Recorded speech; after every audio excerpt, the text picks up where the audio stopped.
Channel subscribe करा, smart बना, नोटिफिकेशनसाठी bell आयकॉनवर क्लिक करा.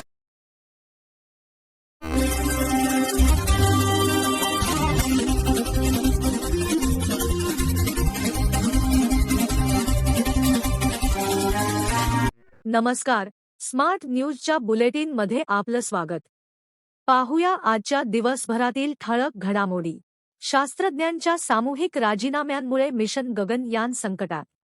भारताची महत्त्वाकांक्षी मानवी अंतराळ मोहीम गगनयान आणि इतर राष्ट्रीय महत्त्वाच्या प्रकल्पांना मोठा धक्का बसण्याची शक्यता निर्माण झाली आहे. गेल्या काही महिन्यात इस्रोमधील तब्बल 100 ते 120 अनुभवी शास्त्रज्ञांनी अचानक राजीनामे दिले आहेत.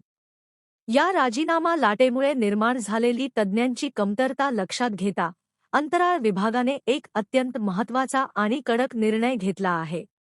आता महत्त्वाच्या मोहिमांवर काम करणाऱ्या वरिष्ठ शास्त्रज्ञांचे राजीनामे किंवा स्वेच्छानिवृत्ती थेट मंजूर न करता त्यासाठीचे नियम कमालीचे कडक करण्यात आले आहेत. मध्य पूर्वेतील तणाव आणखी वाढला. मध्य पूर्वेतील तणाव आणखी तीव्र झाला असून अमेरिकेने इराणवरील हवाई हल्ल्यांची मोहीम सलग 5व्या दिवशीही सुरू ठेवली आहे. याला प्रत्युत्तर म्हणून इराणने कुवेत आणि जॉर्डनमधील अमेरिकेच्या लष्करी तळांवर क्षेपणास्त्र आणि ड्रोन हल्ले केल्याचा दावा केला आहे. अमेरिकेने होर्मुझ सामुद्रधुनी परिसरातील इराणची हवाई संरक्षण यंत्रणा, क्षेपणास्त्र प्रक्षेपण केंद्रे, नौदलाची साधने आणि इस्लामिक रिव्होल्यूशनरी गार्ड कॉर्प्सच्या लष्करी सुविधांवर व्यापक कारवाई केली. अमेरिकेच्या मते व्यापारी जहाजांवरील हल्ल्यांना उत्तर देण्यासाठी आणि होर्मुझ सामुद्रधुनीतील नौवहन सुरक्षित ठेवण्यासाठी ही मोहीम राबवली जात आहे. इराणने निवेदन जारी करत जॉर्डनमधील प्रिन्स हसन एअरबेस आणि कुवेतमधील अली अल सालेम एअरबेस यांच्यासह अमेरिकेशी संबंधित लष्करी तळांवर क्षेपणास्त्र आणि ड्रोन हल्ले केल्याचा दावा केला. तसेच अमेरिकेच्या लष्करी उपस्थितीला विरोध करण्याचे आवाहनही करण्यात आले. उड्डाणपूल प्रकल्पासंदर्भात प्रशासनाकडून तयारीस प्रारंभ.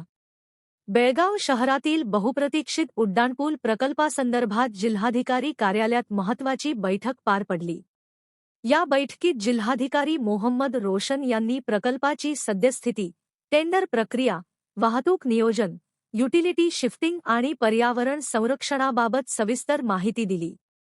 जिल्हाधिकाऱ्यांनी सांगितले की फ्लायओव्हरच्या पहिल्या टप्प्यासाठी सार्वजनिक बांधकाम विभागामार्फत 270 कोटी रुपयांचे टेंडर काढण्यात आले असून त्याची मुदत ऑगस्टपर्यंत आहे. त्यानंतर सप्टेंबरमध्ये टेंडर प्रक्रिया पूर्ण करून कंत्राटदाराची नियुक्ती केली जाईल. सप्टेंबर अखेरीस अथवा आगामी 2 महिन्यात प्रत्यक्ष काम सुरू करण्याचे प्रशासनाचे नियोजन असल्याचे त्यांनी स्पष्ट केले. फ्लायओव्हरच्या बांधकामादरम्यान हेस्कॉमच्या वीजवाहिन्या, पाणीपुरवठा पाईपलाईन आणि सांडपाणी वाहिन्यांच्या स्थलांतरासाठी खर्चाचाही टेंडरमध्ये समावेश करण्यात आला आहे. यासाठी सुमारे 20 कोटी रुपयांची तरतूद करण्यात आली आहे.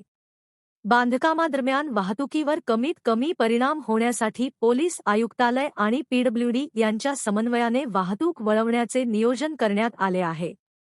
तात्पुरते रस्ते, बॅरिकेडिंग आणि वाहतूक व्यवस्थेसाठी 3 कोटी रुपयांची तरतूद करण्यात आली आहे. या बैठकीस पोलीस आयुक्त भूषण बोरसे, जिल्हा परिषद मुख्य कार्यकारी अधिकारी राहुल शिंदे, महानगरपालिका, हेस्कॉम, वन विभाग, सार्वजनिक बांधकाम विभाग तसेच अन्य संबंधित विभागांचे वरिष्ठ अधिकारी उपस्थित होते. गोळीबार प्रकरणाची गंभीर दखल. कॅम्प परिसरातील युनियन जिमखाना येथे झालेल्या थरारक गोळीबार प्रकरणाची बेळगाव शहर पोलिसांनी गंभीर दखल घेतली असून या प्रकरणातील आरोपींवर गुंडा ॲक्ट तसेच तडीपारी सारखी कठोर कारवाई करण्यात येणार असल्याचा इशारा पोलीस आयुक्त भूषण बोरसे यांनी दिला आहे.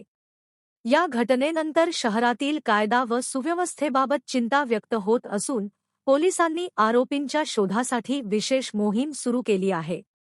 कॅम्प येथील युनियन जिमखाना क्लबमध्ये मंगळवारी रात्री झालेल्या गोळीबाराच्या प्रयत्न प्रकरणाचा तपास वेगाने सुरू असून आरोपींचा शोध घेण्यासाठी बेळगाव शहर पोलिसांनी 2 विशेष तपास पथके स्थापन केली आहेत. ही पथके वरिष्ठ अधिकाऱ्यांच्या मार्गदर्शनाखाली बेळगावसह शेजारच्या महाराष्ट्रातील कोल्हापूर आणि चंदगड परिसरात छापेमारी करत असून आरोपींची पार्श्वभूमी, आर्थिक व्यवहार आणि हल्ल्यामागील नेमका हेतू याचाही तपास सुरू आहे. जोशी स्कूलमध्ये किशोरवयीन विद्यार्थ्यांना मार्गदर्शन. आधार एज्युकेशन सोसायटी संचालित जोशी सेंट्रल पब्लिक स्कूलमध्ये किशोरवयीन विद्यार्थ्यांना विविध विषयांवरील मौलिक मार्गदर्शन कार्यक्रम नुकताच पार पडला.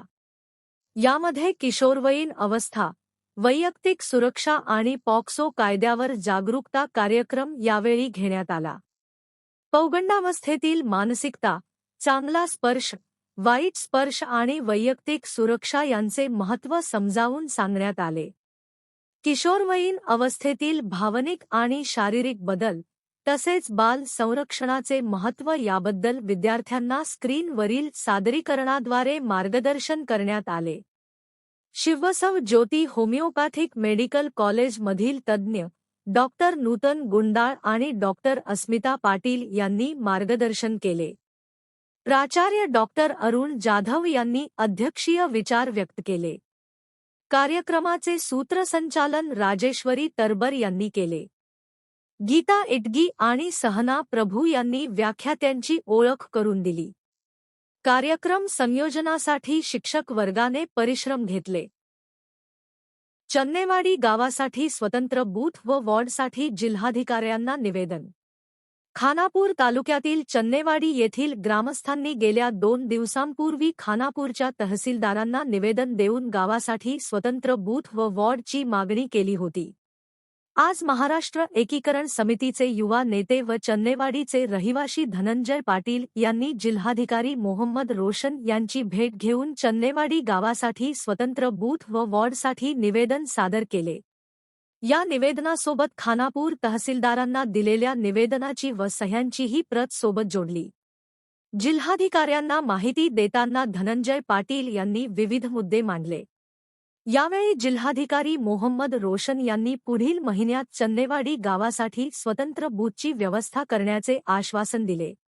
या निवेदनावेळी मध्यवर्ती महाराष्ट्र एकीकरण समितीचे संपर्क प्रमुख विकास कलघटगी उपस्थित होते. लघु मामलेदार मृत्यू खटल्याच्या सुनावणीचा मार्ग मोकळा.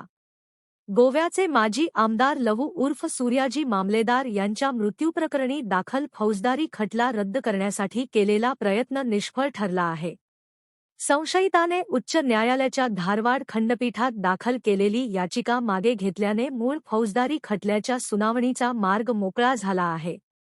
या प्रकरणातील संशयित अमीर सुहेल उर्फ मुजाहिद शकीलसाब संधी याने स्वतः विरुद्ध सुरू असलेली न्यायालयीन कार्यवाही रद्द करण्यासाठी उच्च न्यायालयात याचिका दाखल केली होती.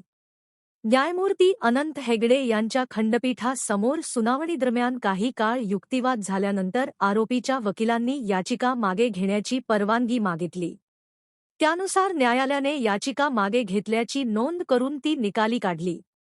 आता हे प्रकरण बेळगाव येथील JMFC द्वितीय न्यायालयात सध्या आहे. येत्या 28 जुलै रोजी होणाऱ्या सुनावणीत खटला सत्र न्यायालयाकडे वर्ग करण्याबाबत निर्णय होण्याची शक्यता व्यक्त केली जात आहे. याचबरोबर स्मार्ट न्यूज मराठीचे आजचे बुलेटिन इथेच संपले. धन्यवाद.